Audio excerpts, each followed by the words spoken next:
Sveiki. A, Klausimas, kaip optimizuoti svetainę dirbtiniam intelektui, yra tas, kurį šiomis dienomis aš girdžiu dažniausiai. Ir pasimetimo čia yra labai nemažai. Ar jau mesti savo strategiją pro langą, į ką kreiptis dėl dirbtinio intelekto paieškos, ar čia apskritai yra rimtas reikalas, ar kažkokia nesąmonė, kuri tiesiog, ims ir užges už kelių minučių. Tai svarbiausias atsakymas yra ne. Jūsų savo strategijos mesti pro langą nereikia, jinai yra visko pamatas, įsivaizduokite kaip namą ir jeigu pamatų nėra, tai nelabai ką yra ir statyti. Tai be SEO taisyklės atitinkančios svetainės niekam jūs įdomus ir nebūsite.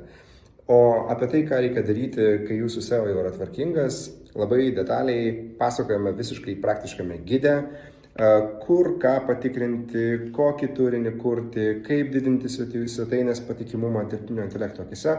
Kviečiu skaityti, susipažinti, žinoti ir dalinkitės. O apie viską informacija yra APG Media bloge. Geros dienos.